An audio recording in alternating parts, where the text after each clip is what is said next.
생도들 앞에서 얼마 전까지 수업을 했는데 오늘 수업을 하니까 느낌이 좀 새롭습니다.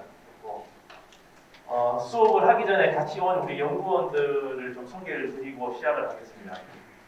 우리 윤상현 책임연구원, 지금 여러분들께서 존경하시는 백상호 교수님, 김남훈 교수님 후배입니다.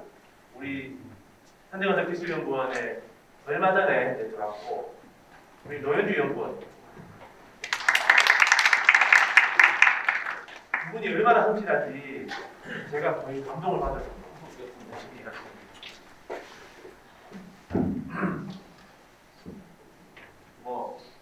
아침에 교수부장님 잠깐 뵙고 왔는데 교수부장님께서 생도들한테 좀 치열업을 할 수 있도록 많이 필요하는데, 사실 수업 내용을 갖고 치열업을 할 수는 없을 것 같고, 일단 간단하게 우리 연구원들께서 심려를 기울여서 만들었는데 한번 내용은 훑어보고 또 다른 이야기를 하도록 하겠습니다. 스마트 건설이라고 하는 것부터 이제 말씀을 드리면, 우리 건설업이 지금 여기 토목정보팀도 있어요? 별로 없구나. 건설업이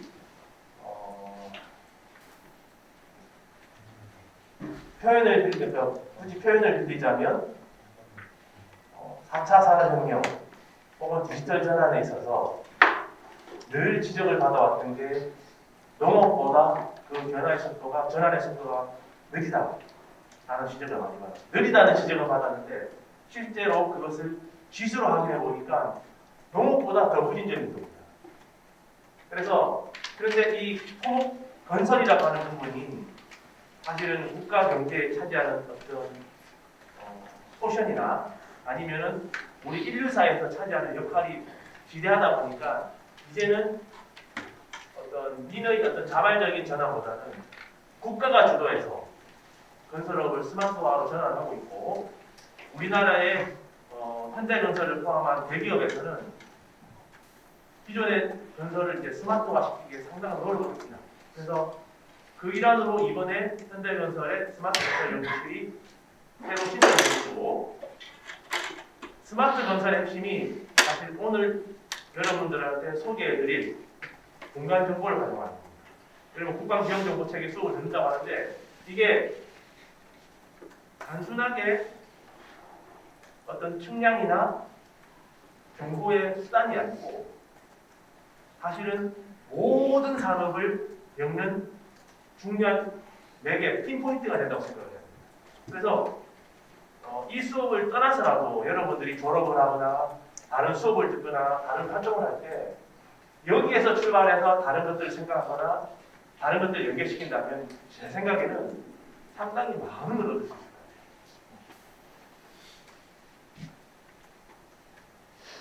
자, 요 내용 가지고 잠시 소개를 드리고, 방금 이제 말한 게 왜 건설업에서 이러한 디지털 전환을 해야 되는가 부터 이제 말씀을 드리겠습니다. 4차 산업혁명 당연히 해야 되겠죠. 근데 현장에서는 이것에 대해서 상당히 부담이 많기 때문에 민에서 처음에 출발할 때는 현장에서는 반대의 목소리가 컸습니다. 사람들은 관성에 따라서 기존에 하던 방식을 고수하고 싶어 하죠. 새로운 시스템을 배달하려면 초기에는 기존에 하던 방식보다 막대한 돈이 들다 보니까 비용이 들다 보니까 원하지 않는 방향으로 흘러가는 방식입니다. 근데 우리 건설업에서 토목 전공 아닌 생도도 있다고 하니까 좀 생략해야 될 것 같은데, 건설 현장에 가면 제일 고질적인 문제가 현장에 있는 근로자들이 연세가 많아요. 그리고 모자라서 외국인 근로자가 상당히 많아요. 의사소통이 안 돼요. 그리고 나이 드신 분들은 원래 해오던 게 있으셔가지고 안전수칙이나 이런 것들로부터 사실 좀 무감각하시고, 또한 집중력이나 활동에 있어서 젊은 사람들 약하다 보니까 많은 안전사고를 만들어요.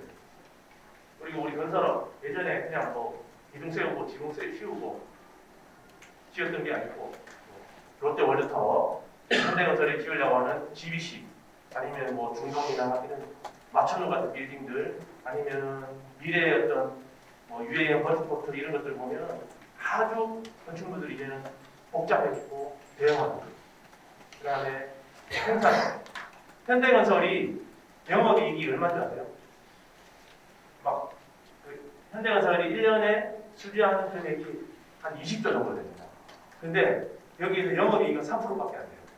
그만큼 생산성이 낮기 때문에 생산성을 고도화시키는 그런 요구들이 많고 안전을 말씀드리고 그래서 우리가 기존에는 사람이 일을 하고 사고를 하고 그냥 단순한 포크레인 쓰고 뭐 파워크레인 쓰고 이런 어떤 재래식 장비 인력에 의해서 하다가 이제는 로봇과 같은 것을 활용해서 자동화시키고 있다. 아날로그 방식에서 디지털 방식으로 전환합니다. 온사이트에서 옵사이트. 온사이트는 뭐냐면 현장, 건물이 있으면 그 건물이 있는 그 현장에서 바로 건물을 짓는 게 아니고 건물을 짓기 위해서 필요한 구조 재료들을 이미 공장이나 타지에서 다 생산을 해서 수송을 해와서 거기에 조립하는 그런 형태로 변화를 시키고 있는 중입니다. 이걸 하기 위한 핵심이 이런 장비들인데 이런 장비들을 운용을 하거나 실제로 쓰기 위해서는 공간 정보, 위치치기가 제일 중요합니다. 그래서 그러면 비단 건설에서만 그러냐? 그렇지 않아요. 토목전공 생도가 아닌 생도들도 앞으로 우리 현대 건설에서 쓰고 있는 장비들이 여러분들이 졸업을 하고 난 뒤에 써야 할 무기체계들하고 똑같습니다. 지금 나오는 무기체계들도 이제는 사람이 조종하지 않고 무인화되고 지능화되고 있고 드론을 날리거나 뭐 지능화된 장비를 기상에서 운영하거나 아니면 포를 쏘거나 무엇을 하든지 미사일을 쏘거나 이런 할 때 이 공간 정보 안에서 모든 게 이루어지게 돼요. 왜 이걸 말씀드리냐면 자, 요거 시작을 하기 전에 또 내용을 하기 전에 구글에 대해서 잠깐 소개를 드리면 구글 아시죠? 구글. 예. 구글이라는 회사가 뭔가를 하면 뭔가는 뭔지 모르겠지만 뭔가를 하면 난리가 납니다. 지금 미국 대통령이 뭐죠? 바이든 대통령이 뭐 하는 것보다 더 임팩트가 커요. 구글이 뭐 했다냐면 구글이 뭐 했지? 왜냐하면 워낙 영향력 있는 회사입니다. 구글 말고도 뭐 그런 영향력 있는 회사들 많죠. 테슬라 그 주인 이름 뭐죠? 머스크가 트위터나 이런 데 이상하게 해버리면 세계 경제가 요동을 치죠. 그렇게 영향이 있는 회사 중에 하나가 구글입니다. 구글에서 하루는 키홀이라는 회사를 인수를 해버렸어요. 그래서 난리가 났습니다. 미국에서. 뭐 대기업이 뭐 어느 정도 벤처나 아니면 성격적으로 인수하는 거는 뭐 당연하게 있을 수 있겠지 라고 생각을 할 수도 있는데 실제로 깨어있는 사람들은 왜 구글이 키움이라는 데서 인수했을까? 처음에가 진짜 했습니다. 핵심은 뭐냐면 구글이라는 그 회사는 제가 보기에는 제 표현인데 잘하는 게 하이테크 아주 훌륭한 기술을 잘 개발하는 회사가 아닙니다. 물론 이것도 잘하지만 이 회사의 가장 큰 장점은 세계에서 아주 똑똑한 인재들이 모여가지고 미래에 대한 그림을 그립니다. 미래는 이렇게 갈 것이다. 그래서 미래의 그림을 그들이 그리고 그들이 미래를 예측은 할 수 없지만 미래를 선도해 나가려고 합니다. 그래서 모든 시장이 그들이 원하는 방향으로 끌고 가려고 하는데 그 미래 그림을 잘 그리는 게 구글입니다. 그러고 난 뒤에 구글이 하는 것은 그 그림을 구현시키기 위해서 어떤 기술이 필요할 것인가에 대해서 찾고 시작해요.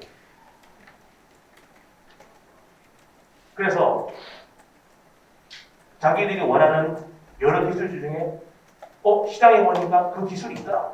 그러면 M&A 되거든요. 그냥 사버리면 되죠. 돈이 많은데. 내가 원하는 방향이나 아니면 내가 원하는 수준과 조금 차이가 있거나 떨어진다. 그러면 요즘 나오는 표현으로 CND라는 게 있어요. Connect and Development. 같이 공동 연구를 해보려고. 내가 돈을 줄 테니까 너희들 지적재산권, 그래서 지재권이라는데 우리한테 달라. 특허 우리한테 달라. 아니면 내가 너 회사를 나중에 인수해버리겠다. 아니면 뭐 자회사 편집시키겠다. 이렇게 해서 생각해보세요. 구글이 인수되는데. CND. 만약에 이것도 안 된다. 그러면 R&D 말이야. 진짜 기술이 없네. 있는 기술이라는 게 다 거짓말이네. 그러면은 조직을 만들어. 그래서 그 연구를 하는. 구글의 비즈니스 모델이 그렇게 된다는 걸 제가 식별했어요. 그런 연장선에서 키홀이라는 회사를 인수를 했습니다. 아까 말씀드린 대표적인 M&A 케이스예요. 성과가 있고 우리가 원하는 그런 회사가 딱 있어야 돼요. 그래서 깨어있는 미국인들은 왜 키홀을 인수했을까에 대해서 초미가 있습니다. 왜냐? 키홀을 인수한 이유를 알게 되면 구글이 앞으로 하려고 하는 사업이 무엇인지를 알기 때문에 그럼 자기들도 빨리 대응을 해서 그 사업에 편성해야지만이 돈을 벌 수 있겠죠. 우리나라도 비슷하게 다음이나 네이버에서 하고 있는데 제가 보기에는 구글이 하는 동향하고 많이 다른 것 같아요. 수준 차이도 많이 나고 쓸데없는 기능들이 되게 많아요.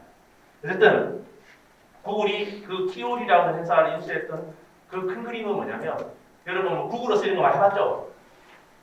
그런 것처럼 모든 것을 공간 정보기에 그것도 우리가 생각하는 대강 여러분들 약도나 이런 것들처럼 그런 게 아니고 컴퓨터 사이버 세계에서 실제 현장만큼 정확하게 그것을 구현하는 그 공간 정보의 툴을 생산할 수 있는 강력한 회사인 키홀을 인수해버립니다. 그 토대 위에 지금 구글은 여러 서비스를 다 넣고 있어요. 대표적으로 구글이 컴퓨터 검색 엔진만 만드는 회사예요. 걔들 지금 자율주행차 이런 것들 다 그런 정보 우리가 쓰고 있는 무인 차량 뭐죠? 정확하게 자율주행 차량 이런 것들도 다 그런 공간 정보 기반에 있으니까 어마어마한 산업 제품 등등의 그들이 중심에서 딱 길목에서 그들이 모든 시장을 지배하고 있는 겁니다. 얼마만큼 그림을 잘 그렸고 여기서 이제 우리 앞에서 얼마만큼 그들이 그림을 잘 그리느냐 얼마만큼 기술을 확보해야 전략적으로 하느냐 그걸 일단 말씀드리고 사실 이 수업과 연계된 거는 그것보다는 뭐냐면 그들이 왜 키홀을 인수했을까 그 공간 정보를 활용하기 위해서 인수했습니다. 그래서 이 여러분들이 지금 수업에 듣고 있는 국방지형정보체계는 육사했기 때문에 국방이라는 타이틀을 가지고 우선적으로 국방에 관계된 내용을 배울지 모르겠지만 여러분들이 배우는 지식은 단순하게 국방지형정보 안에서 멈춘 게 아니고 그 지식은 아마도 군뿐만 아니라 군 밖에서 여러분이 생활하는 여러분들이 주도하는 20, 30년의 미래는 지금보다 더 지배적으로 공간정보가 활용될 겁니다. 그래서 그걸 먼저 말씀을 드리고 우리 현대건설에서 쓰는 이런 스마트 건설의 모든 핵심들도 이 공간정보에서 시작된다라고 이해하시면 되겠습니다. 그래서 우리가 운용되는 이런 장비들 다 공간정보 위에서 놀고 있고 이런 장비들을 통해서 우리는 아날로그에서 디지털화를 추진하고 그래서 생산성, 안전성, 품질을 향상시킨다. 이런 노력을 우리가 기하고 있습니다. 자, 스마트 건설에 활용되는 어떤 공간정보 생성, 결합, 활용 이런 내용들은 여러분들 수업 시간에 다 다뤘기 때문에 결합 생성이 뭔지, 결합이 뭔지, 활용이 뭔지 이런 구체적인 의미는 다 생략하도록 하고 다 이거 BIM, 3D 스캐닝, 모바일 기술, 드론, 자율주행까지 아마 여러분들 한 번씩은 다 들어봤을 겁니다. BIM, 토목 전공생들도 알겠지만 빌딩 인포메이션 모델링의 약자입니다. 요즘은 이게 뭐냐면 건축물들을 3D로 다 구현을 해야 됩니다. 근데 단순한 그림이 아니고 파라메트릭 디자인이라고 해서 핵심 컨셉인데 모든 기둥, 벽체, 바닥, 하다못해 현관 퍼센트 이런 것들이 다 매개 변수 연결이 되어 있다는 거예요. 이게 무슨 말이냐면, 자, 여러분 이 벽에다가 만약에 단순한 그림이었다면 이 벽에 창문을 하나 냈어요. 창문과 연결된 창틀이 있습니다. 과거에 순수한 그림이었다면 그림은 만약에 설계를 하다가 야, 창문의 위치를 좀 바꿔야 될 것 같아. 창문을 바꾸려면 창문과 관련된 창틀부터 해서 모든 것들을 다시 지우고 다시 그려야 돼요. 그림이라는 그렇겠죠? 근데 BIM에서는 그 문을 딱 찍어서 옮기면 그 문과 연결된 다른 것들도 다 따라잡니다. 왜냐? 핵심이 그 파라메틱 디자인, 이 모든 것들이 정보로 연결되어 있었어요. 어쨌든 그 DIM이라는 게 핵심을 이루고 있고, 지금은 이 DIM이 디지털 트윈이라는 개념으로 지금 진화를 하고 있습니다. 자, 3D 스캐닝, 이거는 뭐 아마 지원공조 입소에 팀을 만들었을 것 같고, 뭐가 여러분 잘할 것 같고, 뭐 드론 말 안 해야 될 것 같고, 사물 인터넷 알 것 같고, 로봇도 수업 많이 듣죠. 이게 뭐 제가 보니까 국방 뭐 로봇 이런 수업도 있는 것 같은데,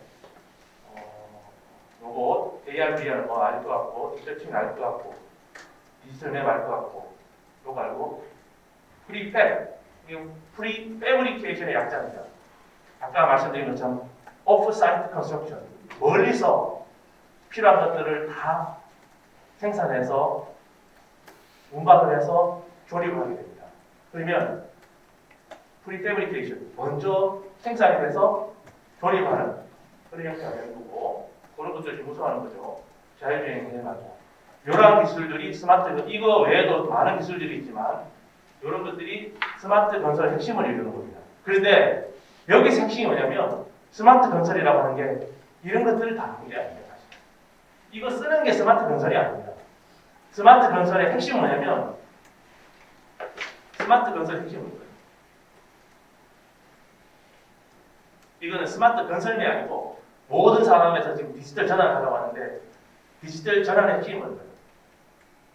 이런 장비들, 건설에는 이거 쓰지만 다른 분야에서도 이런 장비들을 많이 쓰는데, 우리 국방에서도 디지털 국방 전환한다고 해서 막 쓰고 있는데, 핵심이 뭐예요? 로봇 쓰는 게 핵심이에요? 정보들을 디지털화하는 것이 핵심입니다. 맞아요. UGV 쓰고 AR, VR 쓰고 이게 중요한 게 아니고, 그것들은 전부 수단입니다. 무엇을 위한 수단이냐면, 정보 얘기했지만 데이터를 수집하고 데이터를 가공하고 데이터를 활용하기 위한 수단이에요. 핵심은 데이터입니다. 우리 건설에서 디지털 전환이라고 하는 것은 뭐냐면, 현장에 전부 다 데이터 기반으로 가겠다, 그런 뜻을 이야기하는 겁니다. 자, 그래서 현대건설에서는 자동화, 지능화, 디지털화, 요 세 가지 축으로 우리가 스마트 건설을 구현하고 있는데, 사실 이것은 제가 금년 5월에 현대건설을 가면서 현대건설기술연구원에 스마트 건설 연구실을 만들었어요. 그래서 제가 그게 실장을 하고 있는데, 그걸 만들면서 이렇게 이제 팀을 구성을 해서 가고 있어요.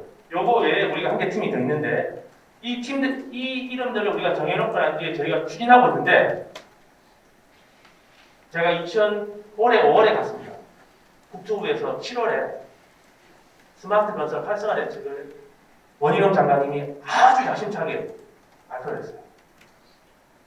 그 내용의 핵심을 이루는 단어가 자동화, 지능화, 놀랬습니다. 그래서 하루는 이제 그 일이 건설 정책국장님이라고 써가지고 만나가지고, 아니 스마트 건설 활성화 대책을 만드셨는데 우리 회사에서 추진하는 방법하고 내용 똑같은데 어떻게 된 건지 하니까 그분이 하시는 말씀이, 현대건설이 하는 걸 베꼈습니다.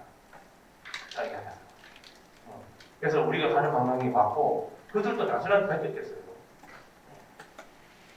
뭐야?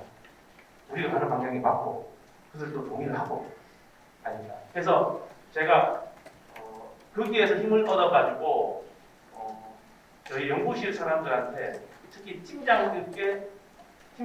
저희 이제 그 스마트 건설 연구실에 이제 팀이 100개가 있는데, 팀장들이 다 저도 나이가 많습니다. 50대 정도인데, 그분들한테 나연희 실장이 맨날 강조하는 게 있어요. 왜냐? 의식의 벽을 깨야 된다고. 그 의식의 벽을 깨야 된다는 게 뭐냐면 이걸 하면서 계속 이제 생각을 주의시키고 있어요. 생도들도 이제 그걸 알아야 되는 게 뭐냐면 제가 그분들한테 늘 이야기해요. 제 밑에 있는 분들이 저보다 나이가 많고 그래서 제가 예우를 해주면서도 생각을 바꾸려고 막 노력하는 게 자, 이러한 것들을 하는 데 있어서 와 4차 산업 멋지네 좋아 너 한번 해봐 밀어줄게. 여러분들 졸업을 하고 현장에 가서 여러분들이 별을 2개, 3개 달아도 실질적으로 이것을 여러분들이 있는 그 현장에서 적용하기 힘듭니다. 계획하기 힘들어요. 혁신하기 힘듭니다. 우리는 역사에서 무슨 프랑스 혁명, 미국의 독립혁명이지만 그 혁명이 우리는 시험 치다가 몇 년에 무슨 혁명 그렇게 하다가 보니까 몸이 건조한데 사실은 혁신을 일으키고 혁명을 일으키는 것은 어마어마한 노력과 어마어마한 철학과 어마어마한 소신이 있어야 돼요. 그걸 가지고 리더가 끝까지 밀고 나가야지 그게 될까 말까 하고 사실 이런 것들도 우리 연구원들이 있지만은 이 관련해서 수많은 과제들을 만드는데 과제들을 만들어서 이 과제 하겠습니다라고 우리 현대건설 내에서 이야기해도 잘 안 먹히죠. 이거 왜 안 하잖아. 국방도 마찬가지입니다. 근데 우리 팀장들한테 맨날 제가 주의하는 게 뭐냐면 우리 이제 한국이라는 사회는 베스트 팔로워가 아니다.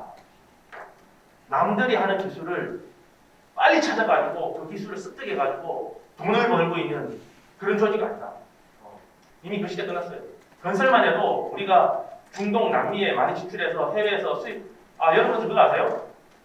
삼성전자가 반도체로 벌어들인 수입보다 건설업이 해외에서 벌어들인 수입이 더 큰 거 몰랐죠?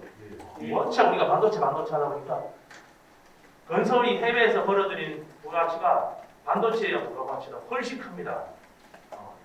그래서 이 건설이라고 하는 것을 약간 초기 이야기지만 무시할 수 없는 현장이고 지금은 그럼에도 불구하고 저희가 위기인 게 뭐냐면 중동이나 남미 이런 데 가면 저가 수주로 낮은 가격으로 그 말은 뭐냐면 이 중간이나 건물 짓게 되면 이게 만약 1,000억 정도에 되는 가치다. 공사 비용이 이 정도 된다 하면은 우리나라 같은 선진화된 국가에서는 선진화된 기술을 가지고 아무래도 그래도 950억은 필요해. 그렇게 써내는데 그렇게 제출하는데 터키 이런 나라들은 중국 이런 나라들은 남는 게 인력입니다. 우리는 인건비가 비싸잖아요. 600억, 500억 이런 거 써. 그래서 중동에 있는 예를 들어서 사우디아라비아 국가에서 봤을 때는 중국은 500억에 들어오고 한국은 950억에 들어오면 똑같은 건물이라면 500억 싸게 지는 게 훨씬 낫죠. 그래서 우리가 경쟁이 안 되는 거예요. 우리도 옛날에 일본과 싸우고 유럽에 있는 국가들과 싸울 때 그렇게 싸웠어요. 그거는 그랬기 때문에 베스트 팔로워. 빨리 선진하게 된 기술을 습득해가지고 우리가 그들의 기술을 따라가서 아니면 좀 부족하다면 낮은 가격으로라도 사업을 따라하겠다. 그게 우리의 생존 방식이었는데 지금은 아까 얘기했지만 중동이나 남미의 위기에 봉착했어요. 어떻게 해야 됩니까? 그렇다고 해서 맨날 일당 20만 원 받던 사람을 10만 원 받아 절대 일안 하고 어떻게 해야 돼요? 어떻게 해야 돼요? 선도자가 돼야 됩니다. 베스트 팔로워가 되면 안 되고 이제는 우리가 퍼스트 무브가 돼요. 먼저 가서 퍼스트 무브가 되는 핵심이 아까 제가 이야기했죠. 우리가 구현해야 될 그림을 그 그림을 잘 그리고 난 뒤에 우리가 필요한 기술을 빨리 습득을 해가지고 확보를 해가지고 비교 우위가 아니고 절대 우위에서 사업을 이끌어가야 돼요. 그거는 비단 건설에서뿐만 아니라 제 생각에는 생도들도 앞으로 졸업 후에 맞아야 될 국방의 환경에서는 아마도 그렇게 해야 되지 않을까라는 생각이 듭니다. 지금 저는 우리나라 폴란드에다 어마어마한 무기를 수출하고 있죠. 외국에 지금 K 방산 이렇게 해가지고 거기에 거의 지금 나라가 더적해서 끓이는데 저는 거기에 너무 흥분해 있으면 안 될 거라 생각해요. 그 핵심이 뭐냐면 저는 그 생각이 들어요. 이건 뭐 제 혼자의 생각인데 우리나라가 한미 연합 작전이 연합이 어떻게 보면은 국방 운영의 핵심이죠. 국방의 전투를 하기 위한 핵심인데 그러다 보니까 모든 무기 체계가 어느 나라보다 한미 공조가 잘 되다 보니까 모든 무기 체계가 미국하고 호환이 될 수 있는 구조밖에 안 됩니다. 그런데 자유주의, 자유진영에서 경찰 국가 역할하는 미국과 같이 전투를 하기 위해서는 전쟁 수행하기 위해서는 미국과 무기를 맞아야 되는 무기가 호환이 돼야 되는데 문제는 미국의 무기 체계는 너무 없어 있고 너무 고가입니다. 그래서 제가 보기에는 가성비 뭐 다른 이유도 있겠지만 가성비로 봤을 때는 야 한국의 무기가 최고다. 왜냐? 미국과 같이 연합의 개념 알죠? 연합작전 개념. 연합을 해서 충분히 작전을 수행할 수 있고 원하는 기능을 다 얻어낼 수가 있는데 그래서 이제 K9 자주밥에다가 명품 자주밥을 붙여놨어요. 제가 보기에 그건 명품 아닙니다. 가성비가 좋은 거예요. 명품 아닙니다. 여러분들 이스라엘 가보시면 이스라엘 아시죠? 이스라엘이 그 아이언돔 뭐 이런 에로 시스템 이런 게 해가지고 시리아나 이렇게 이제 중동의 국가들이 자기 나라 공격할 때 포로 막 미사일 이런 거 제압을 하잖아요. 이스라엘에 있는 포병 부대 숫자를 100개 예단이면 돼요.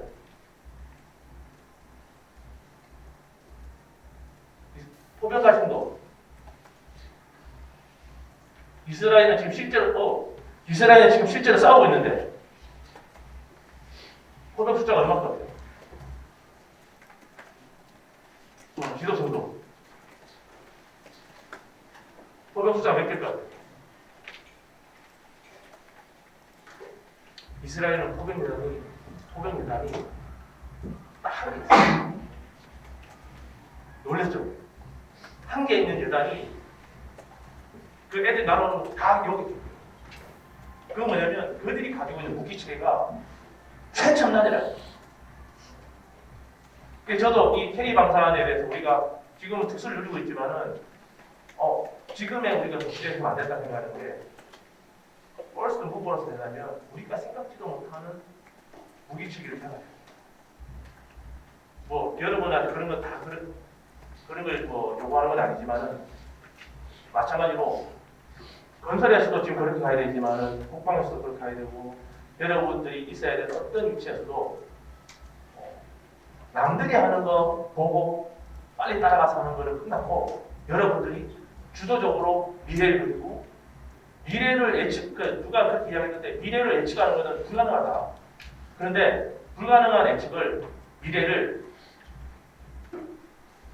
우리가 그 미래를 만들어가는 게 최고 예측이라고 이야기하는 사람들이 많아요. 그래서 그런 것들도 여러분들이 한번 계속 고민하고 지금 맨날 나오는 데일리 퀴즈 이런 거 1, 2, 3, 4학년 집합하고 이런 거 그런 거에 도취돼 있지 말고 그런 거에 너무 집하지 말고 수양록에 그런 거 한번 써보세요. 미래의 그림이 뭘까?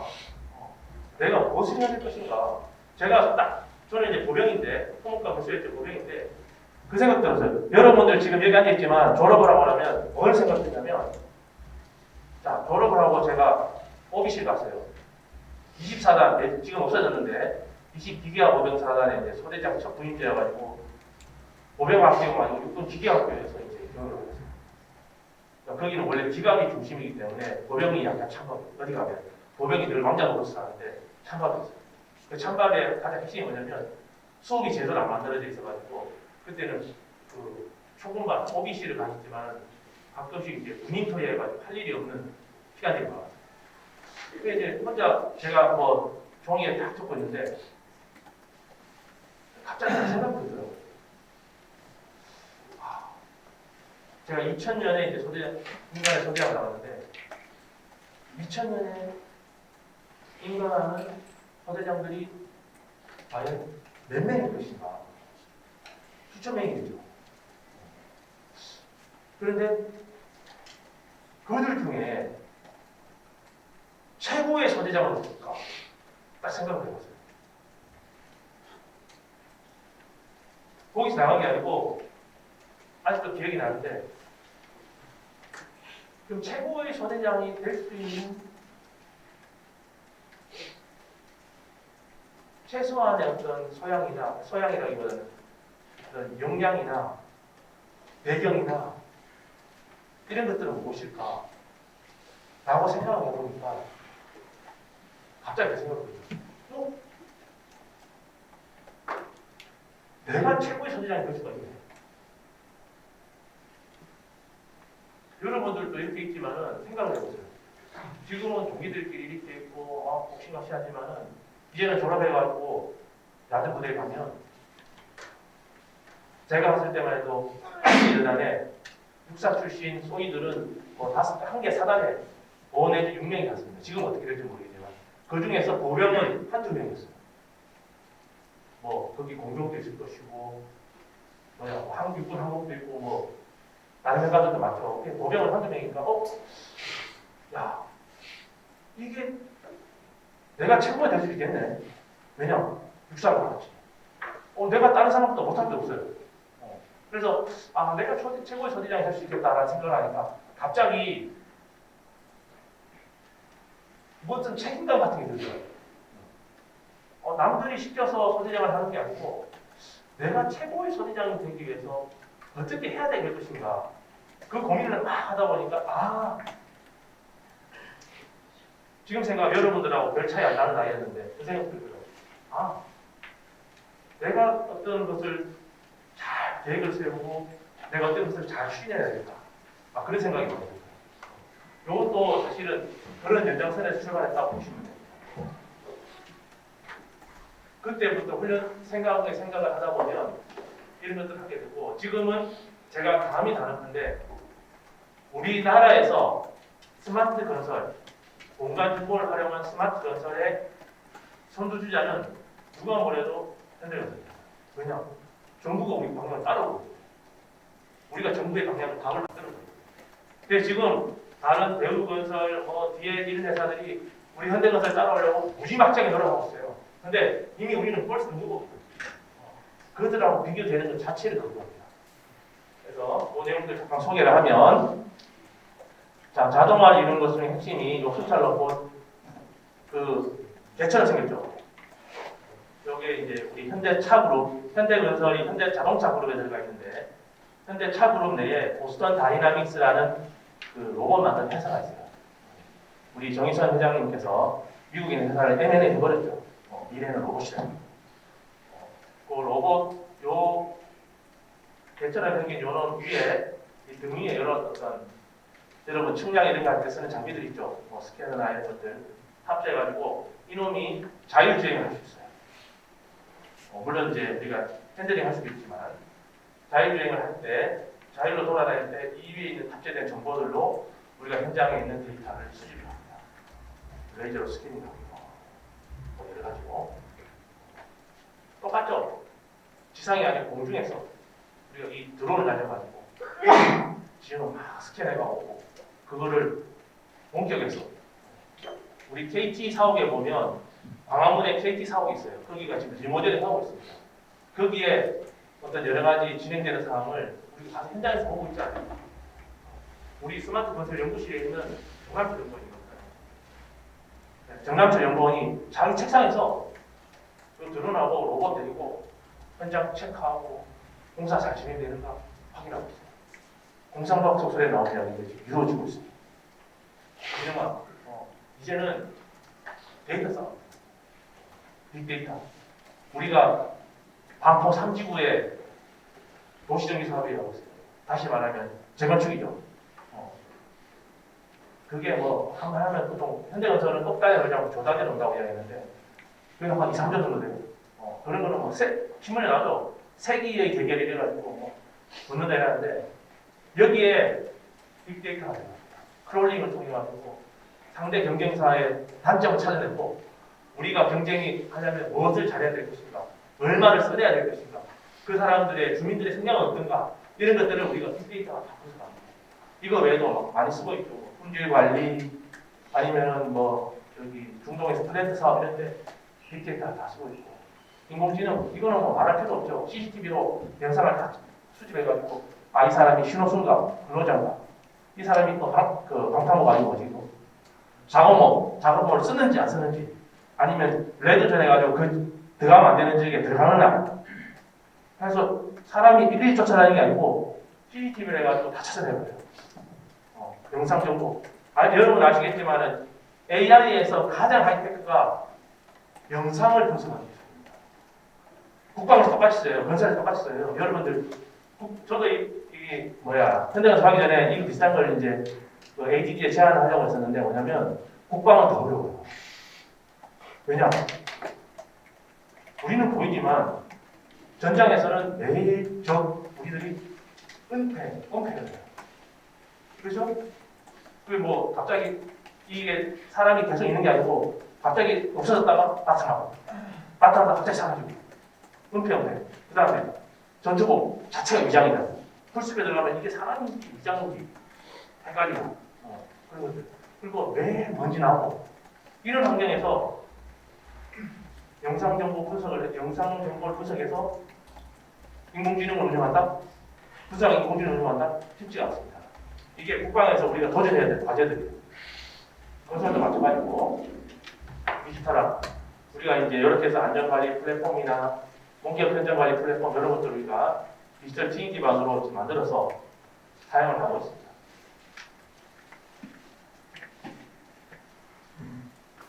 이런 내용들은 구체적으로는 이 수업 시간에 다 배웠죠? 배우잖아요. 그래서 이런 것들은 굳이 내가 설명할 필요는 없을 것 같고, 자, 이런 것들은 3차원 현장 디지털화. 건설 현장의 데이터의 3차원인데, 3차원 공간 정보를 활용해서 우리가 실시간으로 원격에 있지만 실시간으로 의사소통을 하기 위한, 그래서 신속한 의사결정을 통해서 공정, 작업에 대한 프로세스, 혹은 제대로 콘크리트를 쳤는지 이런 품질 관리, 이런 것을 통해서 우리가 건설의 생산성, 효율성을 향상시키겠다. 그게 이런 공간 정보를 활용하는 디지털을 활용하는 스마트 건설을 위한 핵심 목적이 되겠습니다. 자, 그러면 이렇게 이론적인 내용보다는 현대건설에서 우리가 실제로 이 공간 정보를 스마트 건설에 어떻게 활용하는가. 자, 대표적으로 이렇게 건설 자동화 연구팀, 디지털 혁신 연구팀, 모빌리티 인프라 연구팀이 있는데, 자, 각 팀별로 하는 거 한 번씩 봅시다. 자, 이런 것들은 수없이 들었죠, 지금. 이 수업 시간에 이런 걸 하지 않아요? 제가 이런 걸 하고 있는데, 실제로 드론을 가지고 하늘에 띄워서 이렇게 지형 정보를 취득해내고, 3D 스캔을 통해서 라이나 이런 걸 막 쏘아가지고, 실제로 이 현장을 우리가 스캔해내고, MMS 차량이 막 가면서 그냥 붙여버려요. 나중에 우리 여기 전문가 2명인데, 사실 전문성으로 봤을 때는 저보다 더 깊이가 있습니다. 근데 이 전문가들이 여러분한테 이야기하면은 잘 여러분이 이해를 못할 거고, 저도 이분들한테 들어서 여러분들이 이야기해 줘야지 비슷한 수준에서 돼야 될 것 같아서 제가 말하는 겁니다. 이런 MMS 이런 걸 통해서 우리는 공정 관리도 하고 품질 관리도 한다. 되고, 자, 영상을 촬영하고, 영상을 처리하고, 영상을 분석하고, 영상을 관리하는 이런 어떤 과정들이 우리가 건설을 위한 계획에서부터 설계, 시공, 현장 관리까지 이런 일련의 과정에 이러한 프로세스들이 진행이 된다라고 보시면 됩니다. 사실 이게 지금 우리가 몇 개의 현장에서 시범적으로 하고 있는 상황입니다. 물론 현장에서 제가 아까 말씀드렸지만 원하는 것도 있고 원하지 않는 것도 있어요. 원하는 곳이 많을까요? 원하지 않는 곳이 많을까요?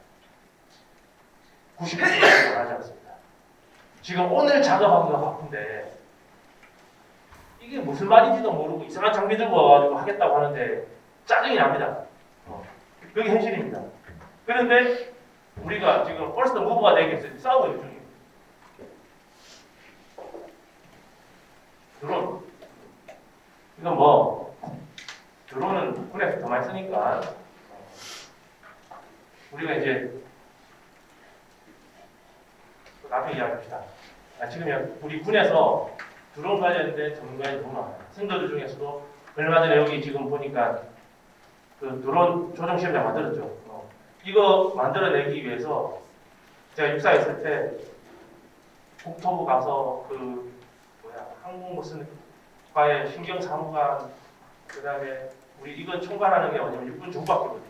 정보학교 가서 하고 그래서 드론 면허를 생도들한테 취득해 주려고 이거 만든다고 막 엄청 부딪혔어요. 사람들이 드론 면허를 왜 따냐고 하길래 제가 부딪힌 게 뭐냐면 예전에 여러분들은 지금 운전면허 교육을 잘 받고 있죠. 면허 시험장, 훈련장 가서 당연한 것처럼 운전을 받고 있는데 처음에 운전면허 시험장, 훈련장을 만들고 면허 시험 자동차를 가져오고 할 때는 우리나라에 자동차가 보편화되지 않았을 때입니다. 근데 여러분들의 선배님들께서 졸업을 하고 난 뒤에 서대장, 중대장, 지금은 아니지만 과거에는 교통이 불편했기 때문에 서대장, 중대장, 대대장까지 근무하는 곳이 어디였어요. 그리고 차량도 별로 없었고 군생활 시큰하다가 나오면 운전병 없으면 차량을 움직일 수 없었어요. 말이 안 돼요. 지금은 운전병이 없어도 바로 운전대 갑니다. 그렇죠? 전역하고 난 뒤에 면허증도 못하고 그렇다고 해서 지하철 타고 다니는데 장군 전역하고 나니까 맨날 의자 받고 세단 타고 다니다가 지하철 못 타는 거예요. 그래서 이게 진짜 굉장히 되네. 운전면허 딸 수 있는 시간도 없는데 생도들한테 운전면허 따는 게 굉장해가지고 몇 분의 뜻이 있는 선배님들께서 강력하게 주장을 해서 힘들게 운전면허 시험장 초기에 만들고 자동차를 가져와서 운전면허 하면서 그게 이렇게 쭉 해가지고 지금 여러분 당연한 것처럼 들고 있어요. 드론도 마찬가지예요. 생도들 중에 드론으로 전투할 수 있는 인원이 전투할 수 있는 인원이 한 명도 없다. 소대장한테는 갖고 놀지만 걔들이 중대장, 대대장 나오면 드론을 직접 운영할 이유가 뭐가 있냐. 전투병력 아니면 드론 쓸 일이 없다. 라고 하는 반대에 엄청 부딪혔습니다. 그런데 그때 제가 이야기한 게 뭐냐면 말로만 듣던 그래서 그 당시에 막 하나 시스템 지금 이름이 바뀌었는데 하나 이름에서 우리 육사에다가 드론을 막 9, 70대씩 기증해주고 그랬어요. 그런데도 불구하고 창고에 밖에 있어. 아무도 안 쓰는 거예요. 그런데 소대장 때 전투병가에서 잠깐 드론을 다룰 줄은 모르겠지만 여러분들이 서대장하고 중대장하고 대장하고 여단장한테는 드론이 여러분이 관리해야 될 전투력의 적어도 30% 이상은 차지하는 거예요.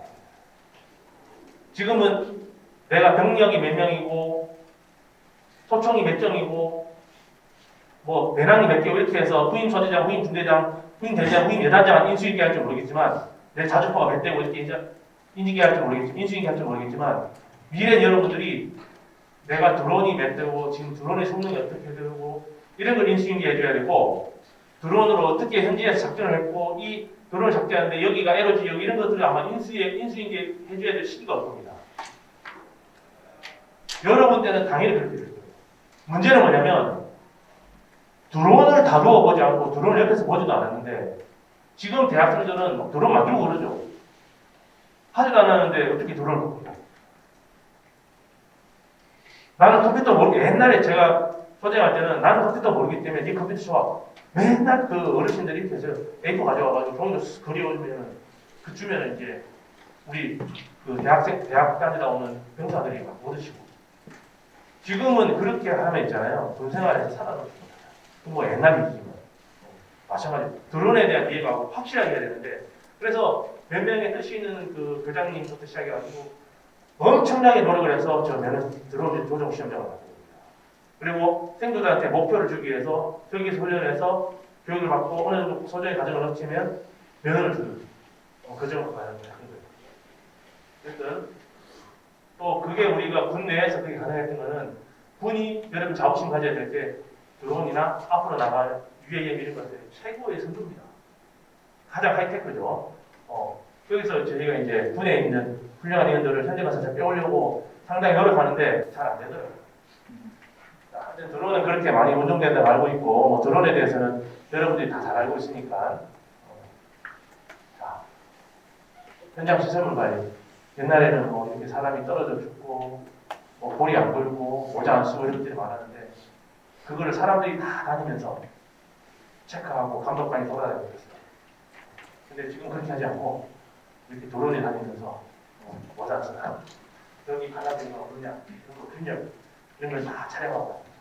사람이 하지는 자, 현장 관리도 마찬가지고 예전에 불나고 나는데 불이 다 타고 나는데 많이 안 나거든요. 근데 지금 CCTV가 항상 모니터링 하고 있다가 이렇게 연기를 감시하고 화재를 감시하고 중장비들이 사람이 있는 곳 가지 말아야 되고 사람과 부딪히냐 부딪히냐 이런 것들 안전모 쓰고 있느냐 안 하느냐 안전장구를 착용하고 안 하느냐 그런 걸 영상 정보를 가지고 다 AI에 분석해서 찾아냅니다. 이렇게 지금 AI를 가지고 현장을 관리하고 있다 보시면 되고 이제 그 드론이 사람이 조작하는 거 아니고 무인을 어떻게 할 것인가. 지금 드론으로 가장 앞서 있는 회사가 우리나라에는 두 개 회사예요. 벤처로 제가 알고 있는 한은 그게 첫 번째가 우리가 현대건설에서 운영하는 회사가 아닙니다. 첫 번째가 니어스레이고 두 번째가 파블로 항공이에요. 두 개가 좀 성격이 다른데 파블로 항공은 서비스 위주로 많이 발전을 했어요. 여기 그 김영준 저랑 이름 똑같은 김영준 대표인데 제가 육사에 와서 드론 가지고 중지 표를 했어요. 그래서 막 드론이 한국연맹 항공에서 수십 대가 떠가지고 우리 교원탑도 만들어내고 박물관도 만들어내고 그런 적이 있었어요. 여러분 아마 입학할 때 전에 입학하기 전이었어요. 그래서 그거 말고 이제 니어스랩이라고 하는 회사는 카이스트 나온 사람들이 벤처로 만든 회사들인데 물론 이제 파블로 한스대 출신들이 벤처로 만든 거지만 그 니어스랩 같은 경우에는 우리나라의 이제 풍력 발전, 초고층빛 이런 거를 드론이 다 타고 다니면서 거기에 균열이나 장비의 고장 이런 것들을 미리 예측을 해가지고 찾아내는 그런 시스템을 만들고 있습니다. 그거를 그러면은 그 사람이 가지 못하는 지역에 조정을 해서 가느냐? 아니에요. 드론 지가 그냥 아무것도 없이 갈 수도 있고 혹은 먼저 도면, 3D 도면을 자기들이 학습하고 난 뒤에 가기도 하고 그래요. 어쨌든 이런 것들의 핵심도 전부 공간 정보다. 현장 관리 뭐 이런 것들은 다 공간 정보를 가지고 우리가 드론이나 이런 걸 가지고 이렇게 쭉 가면서 지형을 스캔해 오면 그런 것들이 이렇게 이제 대시보드에 다 표출이 되어 있습니다. 그 관계가 크게 드론을 이제 언제 운영하는 것을 포인트 찍어가 아니고 그 드론을 가지고 촬영한 것을 데이터를 분석하게 되고 그래서 이제 이 스마트 글라스를 끼고 실제로 드론이 다니는 걸 한번 보기도 하고 드론 이상한 데 찾아내면 그거를 현장 가서 보지 않고 이 AR, VR 이런 걸 통해 가지고 보기도 하고 그렇게 합니다. 이거 비싼 게 뭐예요? 지금 골프장에 자기 관리 지금 쓰고 있죠. 그 넓은 데를 사람이 다니는 옛날에는 그 캐디 분들이 다 다니면서 자기 관리 다니는데 요즘은 드론이 쫙 주면서 여기에 100개 찍으면 그게 이제 보수해 들어요. 드론 골프장 얼마나 넓어요? 그렇게 이제 이게 무인드론 우리가 운영되고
자, 토목증 생도들이 아니라는 생각을 해야 되는데 자꾸 그쪽에 전공 수업만 하다 보니까 자꾸 생각이 그렇게 옮겨가는데 이런 내용들을 빨리 생략하도록 하겠습니다. 레이저 스캐너로 끝나는 거.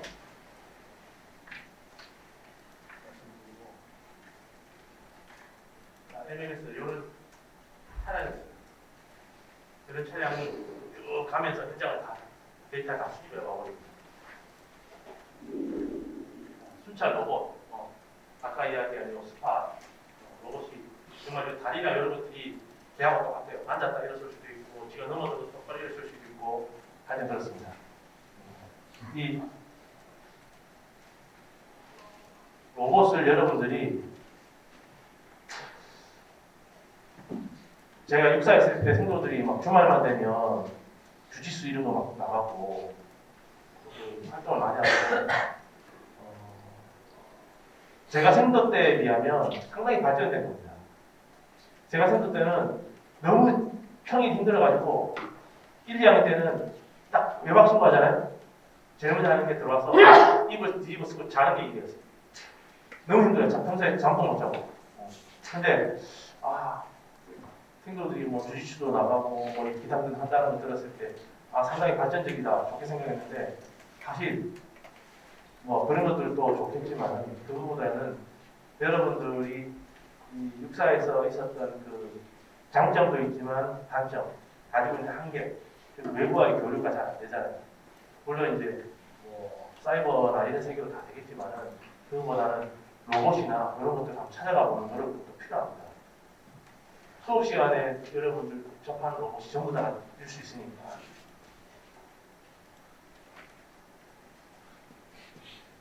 넘어가고. 요걸 한번 보여줄까요?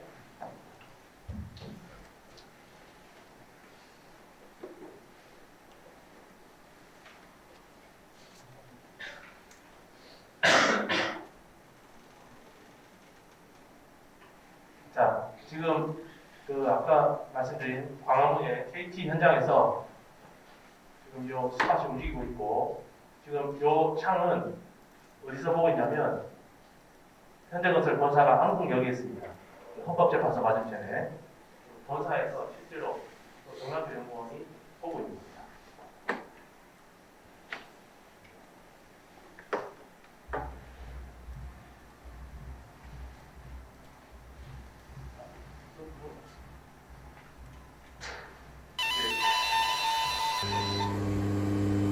지하 터널 내에서 지금 하고 있습니다.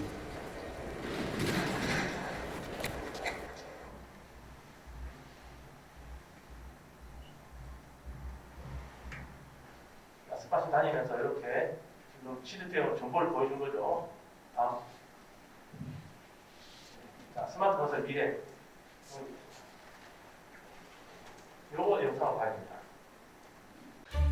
IoT, 가상현실, 로봇, 드론, 빅데이터, 인공지능, 디지털 트윈까지 4차 산업혁명을 주도하는 최첨단 기술이 건설 분야와 만난다면 빠르고 정확하고 안전한 건설이 펼쳐지게 됩니다.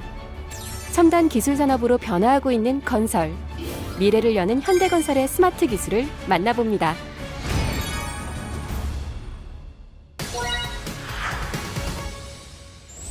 과거의 직사각형으로 정형화된 건축물과는 다르게 요즘 도시의 풍경은 비정형의 다채로운 형상을 자랑하는데요. 이런 표현이 가능할 수 있었던 이유는 설계에서부터 출발합니다. 이는 3차원 디지털 환경에서 구조물을 설계하는 BIM, 즉 빌딩 인포메이션 모델링 기술 덕분인데요. 316개 원형 디스크가 서로 맞물린 카타르 국립박물관 같은 글로벌 랜드마크를 성공적으로 건설할 수 있었던 배경에는 타사보다 월등히 앞서가는 현대건설의 BIM 기술이 있었습니다. 저희 회사에서는 10여 년 전부터 BIM 기술을 발전시켜 왔는데요. 카타르 국립박물관은 사막의 장미를 모티브로 한 건축물인데요.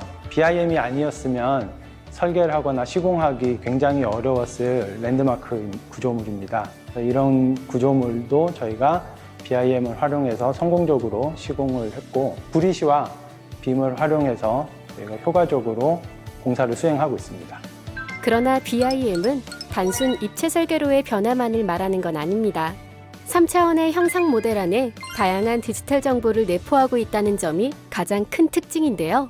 컴퓨터로 3차원 구조물을 모델링하고 이 모델에 각종 설계 정보와 시공 정보를 연결시킬 수가 있습니다. 그래서 설계와 시공 과정에서 업무 생산성을 높일 수 있는 기술입니다. 교량이나 건축물을 지을 때 최적의 솔루션을 제안하며 소요 물량 산출, 건설 장비 안전성 검토, 공정 관리 등 다방면에 활용됩니다. 즉 BIM은 공사를 더욱 정확하고 안전하게 수행할 수 있도록 도와주는 기술입니다. 최근 BIM 국제 표준인 ISO 19650을 획득하는 등 기술력을 인정받은 현대건설은 BIM을 기반으로 각종 IoT 기술과 디지털 트윈 기술을 접목시킨 통합 플랫폼을 개발하였습니다.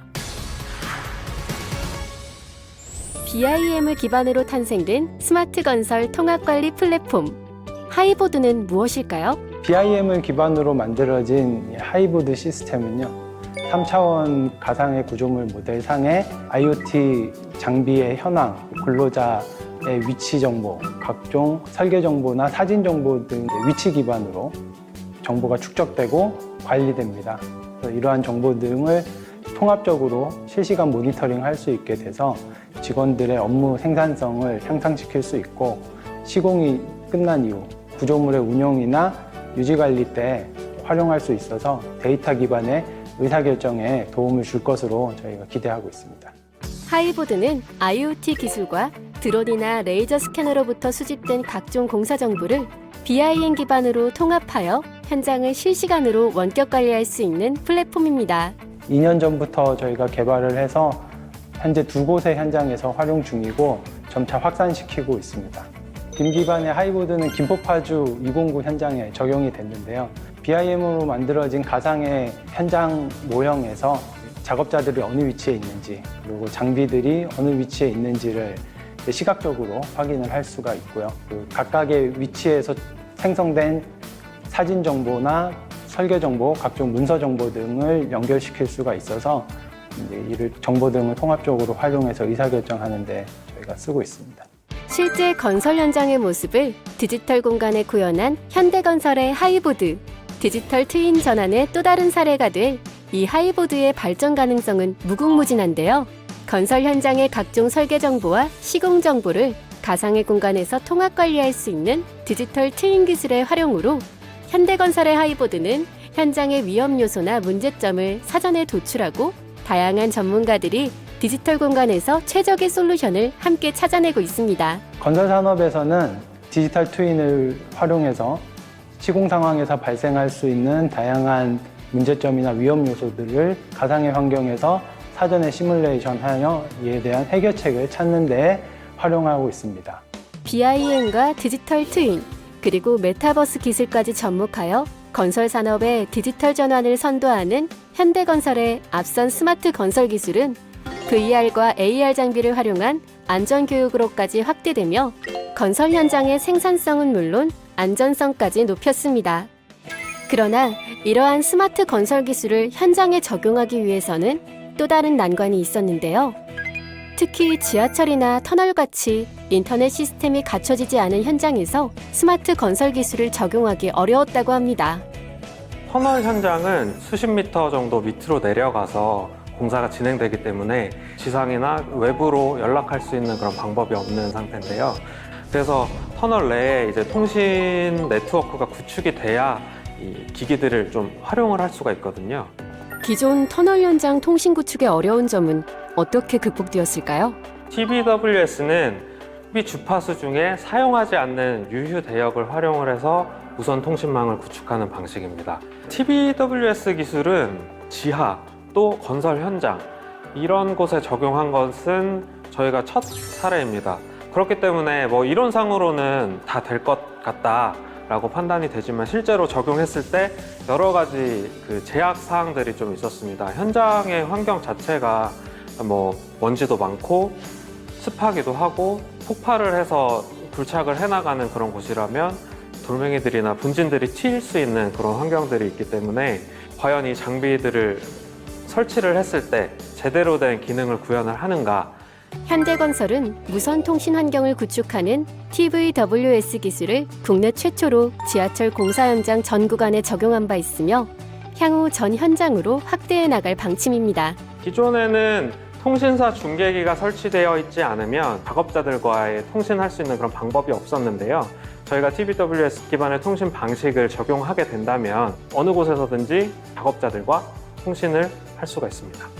터널 전 구간에 통신망을 구축해 장소에 구애받지 않고 스마트 기술을 활용할 수 있도록 해주었고, 이를 통해 현장의 안전도 확보할 수 있었습니다.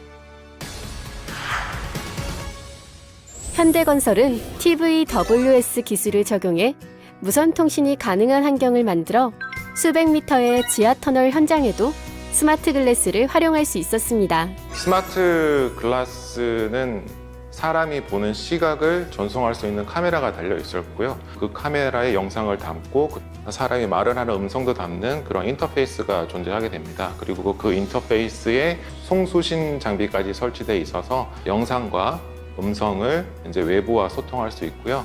그 다음에 데이터를 전달받아서 스마트 글라스에 있는 영상에도 띄울 수 있거든요. 그래서 만약에 현장에서 나는 이 도면이 궁금한데 잘 모르겠어. 그러면은 현장 사무실이라든지 다른 외부에 있는 사람이 도면을 보내주거나 아니면 문서를 보내줘서 이제 즉각적으로 대응할 수 있는 그런 형식의 스마트 글라스고요. 스마트 글래스를 통해 현장 상황을 전문가들과 실시간으로 공유하여 안전한 공사를 이끌어낼 수 있었습니다. 도심지 하부를 통과하는 현장으로서 터널을 이제 굴착을 진행하면서 스마트 글라스를 적용했었는데요.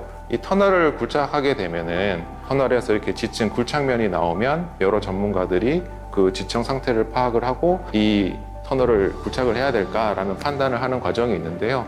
이 부분에서 이제 현장과 그다음에 이제 기술 전문가들이 같이 스마트 글라스를 이용해서 회의를 하고 어디를 주의해서 굴착을 해야겠다, 어디를 어떻게 굴착을 해야겠다 이런 식으로 같이 협업해서 진행을 했습니다. 스마트 글래스를 통한 협업 시스템은 더 나아가 플랫폼으로까지 구축했는데요. 공정 진행 과정을 실시간으로 원격 협업 그 플랫폼에 올려놓으면은 본사에서 그 원격 협업 플랫폼을 보고 현장에서는 지금 무슨 일을 하고 있지? 그리고 계획된 대로 잘 하고 있나? 아니면 앞으로 어떤 문제점이 발생할 것 같은데 이걸 미리 알려줘야 될 것 같은데 이런 식으로 이제 협업 체계가 되는 거고요. 이런 거를 하게 된 가장 큰 이유는 소통이고요. 소통이 필요했던 이유는 대부분의 토목 현장들, 많은 현장들이 산지나 오지에 있기 때문에 접근성이 떨어지거든요. 그런 부분을 해결하기 위해서 이런 시스템이 만들어졌고 저희가 사용하고 있습니다. IoT, 가상현실, 로봇, 드론, 빅데이터, 인공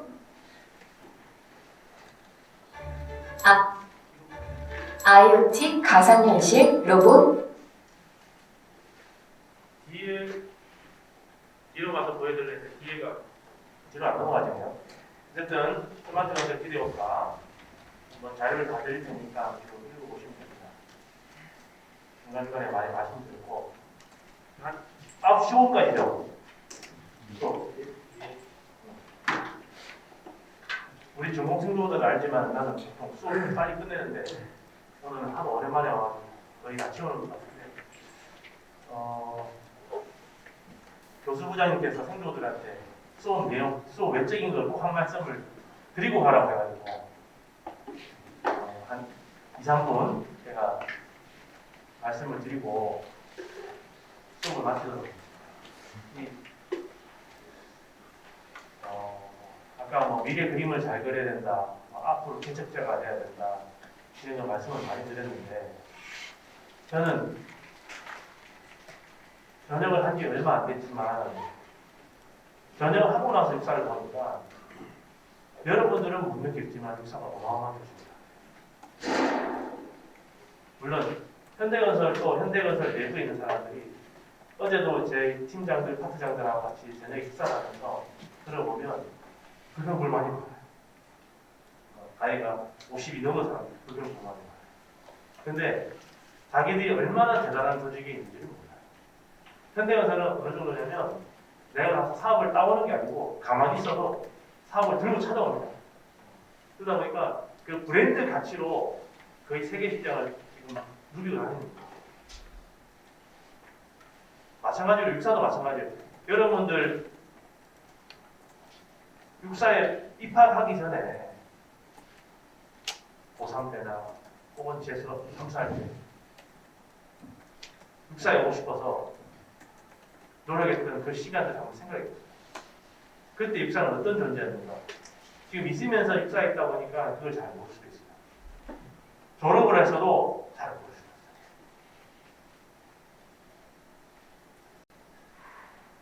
그리고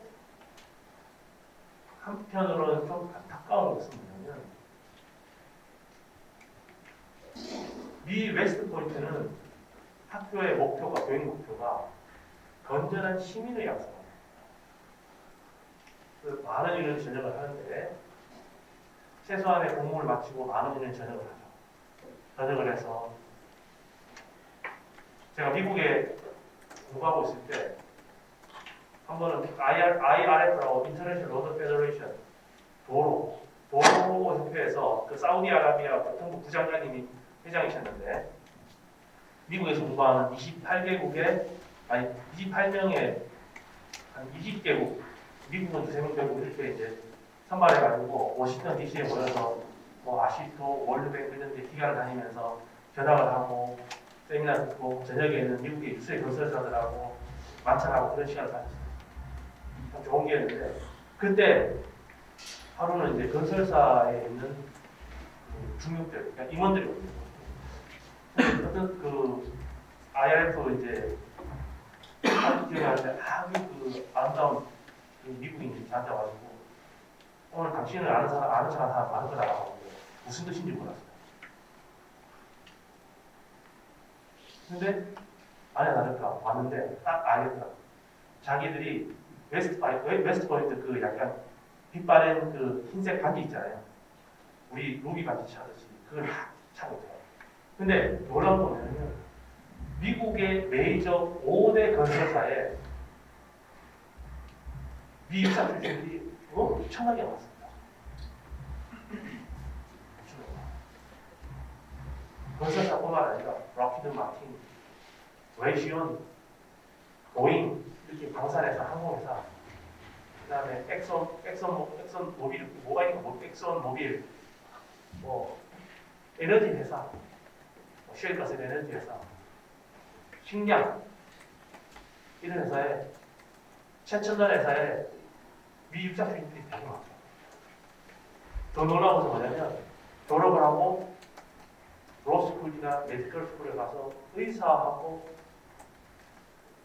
그 변호사 혹은 법관이 되는 사람이 있고 어마어마합니다. 제가 이 말씀을 드리는 이유가 뭐냐면 육사의 교육 목표가 육군의 정예 장교를 양성한다고 했는데 제가 있을 때만 해도 정예 장교가 맞냐 정규 장교가 맞냐 라고 감독을 받았어요. 정예 장교는 좀 상당히 날카롭고 엘리트를 이야기하지만 정규는 뭐냐면 4년제 정규 과정을 졸업한 그냥 그 단순한 장교 과정을 지나가는 최초에는 우리나라가 국가의 지도자를 양성하는 게 목표였어요.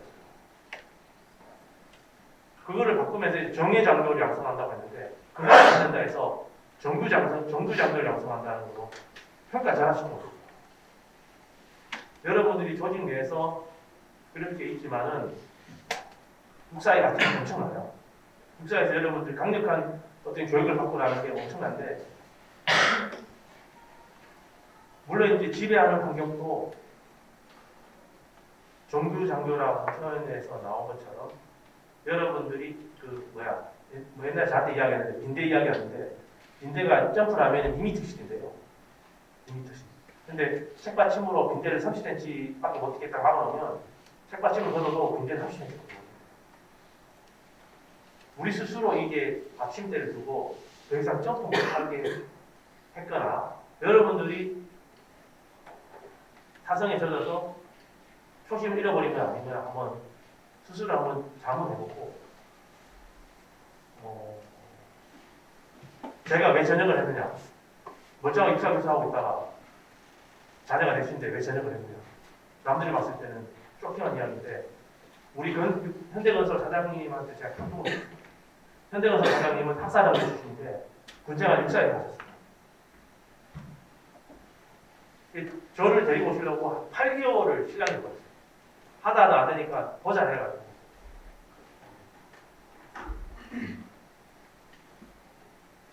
이분들이 모이는 모임이 있습니다. 이분이 이제 법대를 나오시는 분인데 육사에서 인행차에서 이제 군생활 하시고 그때 육사에 법학과 가시는 이런 사람들 많이 만나면서 뭐 헌법재판관 이런 분들하고 사회 지도적 인사들하고 모이는 모임. 그 모임에서 한 이야기가 있습니다. 야, 육사 출신들